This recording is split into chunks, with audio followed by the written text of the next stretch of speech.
This video is sponsored by Card Kingdom. You can visit their store by using my referral link in the description below.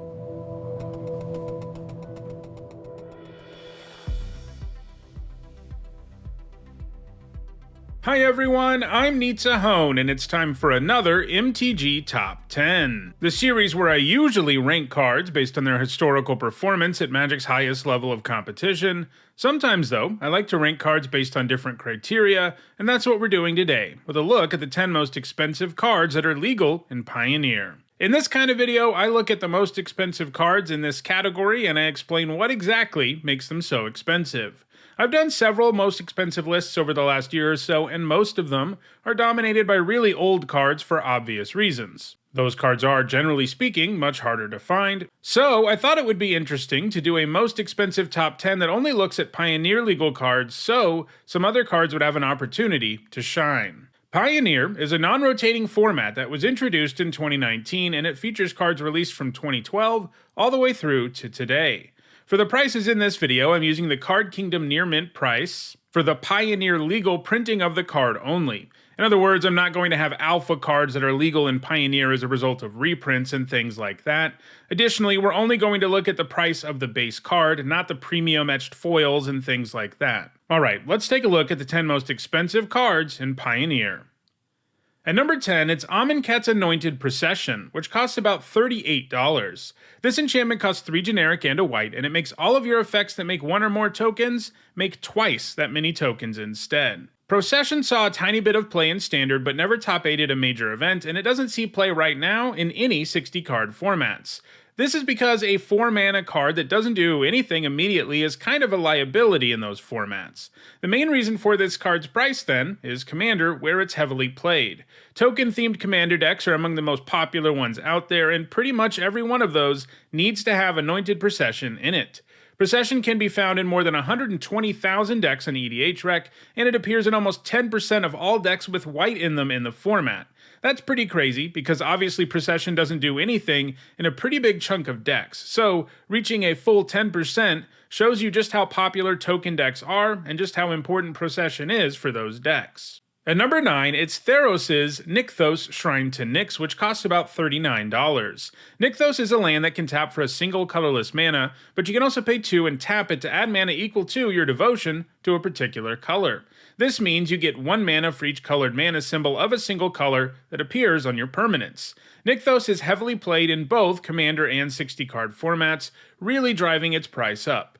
In 60-card formats, the decks Nickthos is played in are obviously built to take advantage of it, so they have lots of colored mana symbols, allowing Nickthos to generate some pretty silly amounts of mana. Devotion was one of the most format-defining mechanics for Theros Standard, with many Devotion decks achieving Tier 1 status, and obviously Nickthos played a large role in that. While it saw play in a variety of Devotion decks, its most frequent home was in Devotion to Blue and Devotion to Black, which were probably the 2 best Devotion decks in the format. In Devotion to Blue, it could help you easily cast Cyclonic Rift with Overload, and in Devotion to Green, it could help you power out a huge Genesis Hydra. Nickthos also has a few points in Modern, where it's been played in a few Elf decks, who generally plan on using Nickthos to pump huge amounts of mana into Ezuri Renegade Leader and win the game on the spot. It has also been very successful in mono-green decks in Pioneer, so successful that a segment of the player base wants Nickthos to get banned. On top of all of that 60-card format success, Nickthos is also a staple in any Commander deck that is 1 color. There is very little downside to running Nickthos in such a deck, as it has big mana upside that can really allow you to blow right past your opponent. It appears in more than 175,000 decks in EDHREC, good enough for 7% of all the decks in the database. At number 8, it is Corset 2021's Terror of the Peaks, which costs about $40. It's a 5-mana 5/4 flyer that bolts the opponent anytime they cast a spell that targets the Terror.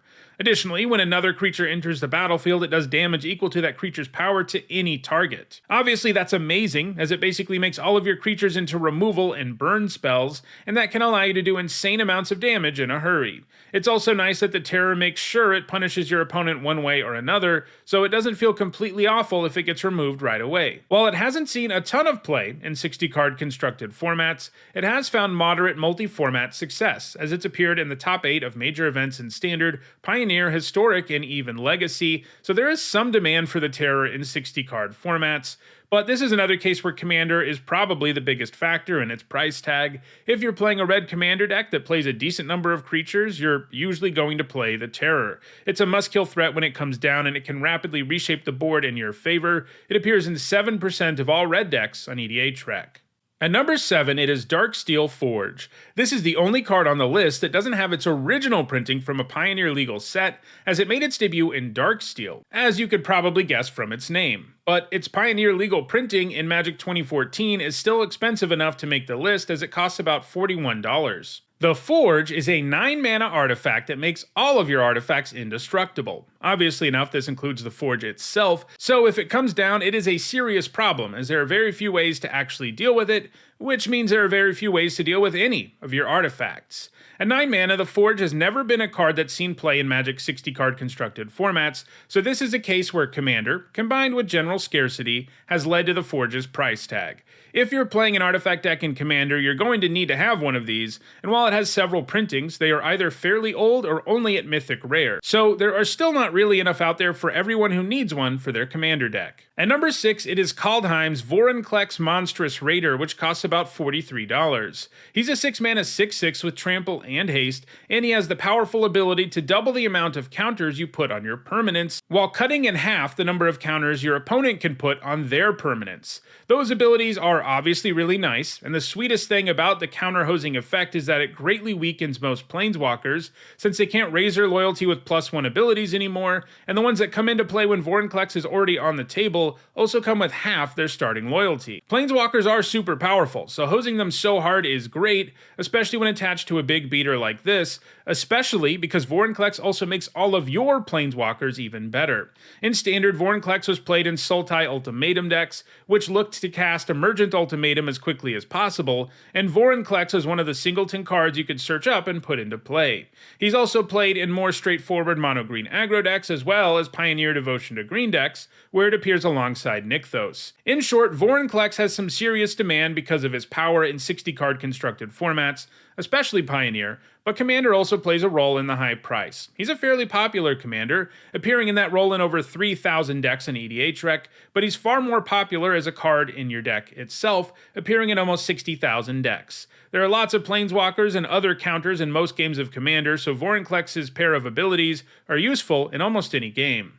At number 5, it is Magic 2014's Archangel of Thune, which costs about $44. For 3 generic and 2 white, the Archangel is a 3/4 flyer with lifelink, and it puts a +1/+1 counter on each creature you control anytime you gain life. That's a powerful card on its own, as it can fuel itself simply by getting in for damage, resulting in your board growing very quickly. It's seen significant play in 60-card formats. In Standard, the Angel was played as a win condition in control decks, and as a top curve creature for aggro decks. In Modern, the Archangel has generally been combined with Spike Feeder, which gives you a powerful combo. The Feeder can remove a +1/+1 counter to gain 2 life, which of course triggers the Angel's ability. Then the Angel puts a counter on all of your creatures, including the Feeder, and you can just keep doing that until you have as much life as you want and as big of creatures as you want. However, in recent years, the demand for the Archangel in Modern has dramatically declined. This is a result of the printing of Heliod's Suncrown, who can also go infinite with Spike Feeder, as well as Walking Ballista, and it costs 2 less mana than the Archangel does. Sometimes the two are played together, but since Heliod has arrived, the Archangel has slowed down a ton. The demand for the Archangel hasn't really declined at Commander though. Life gain decks, +1/+1 counter decks, and Angel decks are all very popular in Commander, and obviously Archangel of Thune fits really nicely into all of those decks. At number 4, it is Innistrad Midnight Hunt's The Meat Hook Massacre, which costs about $48. This legendary enchantment is an incredibly powerful board sweeper that costs X and 2 black. In other words, this is a sweeper that can wipe the board while also gaining you a bunch of life and damaging your opponent. And remember, this is an enchantment, so it sticks around and these effects keep triggering as the game goes on. That makes it a control player's dream and has led to it seeing a lot of play in multiple formats. In fact, it saw so much play in Standard that it got banned. So that's one 60-card format where the demand for the meat hook is exactly 0, but despite that, it's still super expensive. This is because it's heavily played in Pioneer while also seeing sporadic play in Modern and even Legacy, but Commander is also a factor here. Sweepers are always great there, and this gains you even more life if you have multiple opponents, which is great. At number 3, it is March of the Machine Aftermath's Nissa Resurgent Animist, which costs about $50. She's a 3-mana 3/3 with a powerful landfall trigger. The first time you trigger it in a turn, she gives you a mana of any color. In other words, she makes your land each turn feel like it produces an extra mana. That's already really powerful, but it doesn't end there. If you can trigger landfall twice in a turn, you get to draw the top elf or elemental in your library, and in green, triggering landfall twice a turn is pretty easy. So overall, she's a mana and card advantage engine. She's the newest card on the list, but she's already started to have a huge impact on both Modern and Legacy. In Modern, she's often played alongside Omnath Locus of Creation, who like Nissa loves multiple landfall triggers in a turn, and because he's an elemental, you can even find him with Nissa's ability. Both Modern and Legacy also have the incredibly powerful Modern Horizons 2 elemental incarnations like Fury, which have powerful enter the battlefield abilities that you can get without having to pay any mana for their evoke cost. Nissa is the first card we've seen so far where the demand for her in 60-card formats is a larger driving force than the demand for her in Commander. She sees play there certainly, in almost 500 decks as a commander, and over 6,000 as a card, but everything else on this list sees way more play in Commander. Archangel of Thune, for example, is the next lowest one we've already seen, and it's played in 47,000 decks. At number 2, it is Shieldred the Apocalypse. For 2 generic and 2 black, she's a 4/5 with Death Touch that gains you 2 life every time you draw a card, and makes your opponent lose 2 life every time they draw a card. Basically, she has above rate stats and rewards you and punishes your opponent for just doing something that is part of every single turn. She gets better when your opponent or you draw extra cards. Her abilities create a massive chasm between your life total and your opponent's, and she can single-handedly win games. Upon being printed, she immediately made an impact on all of Magic's 60-card constructed formats since, you know, people tend to draw cards in all of them. She's also no slouch in Commander. She's the 4th most popular mono black commander and the 93rd most popular commander overall. In short, right now, if you're playing any Magic format at all, you're playing with or against Shieldred, and that's what makes her so expensive. But there is one more Pioneer legal card that is even more expensive, and that card is Emrakul the Promised End, which is from Eldritch Moon and costs about $85. She costs 13 mana, but she reduces her cost for each card type among cards in your graveyard, so casting Emrakul for 6 or 7 isn't too challenging for a graveyard deck, and with the recent introduction of battles, it's even easier to make that happen. When you do cast her, she often breaks the game because she has a cast trigger that lets you steal your opponent's turn. On top of that, she also happens to be a 13/13 with flying, trample, and protection from instants. Stealing a turn is a really big deal, even when your opponent gets to have another turn afterwards, because you can absolutely wreck your opponent by taking control of them. You can fire off all of their spells on their own creatures, make their creatures attack into yours, and so on. So by the time they get to have that turn, they will pretty much be entirely wrecked, and there won't be a way for them to actually pick up the pieces and survive. Early on in her time in Standard, Emrakul was played in Emerge and Delirium decks, but she really got busted after the introduction of Kaladesh and Aetherworks Marvel. The Marvel made it so you could get Emrakul into play even earlier, and because Marvel technically lets you cast the card for no mana, it doesn't just put it into play, this means you even get the turn-stealing effect. Ultimately, this led to the banning of Emrakul the Promised End in Standard. However, she's gained a ton of points in all other 60-card formats, keeping her price very high. In Pioneer, she's played in Devotion to Green and Delirium. In Modern, you can find it in decks capable of producing a ton of mana like Amulet Titan, Tron, and Omnath. In Legacy, it's played in Cloud Post Ramp decks as well as Eldrazi decks, and it has also gained a few points in Vintage Land still.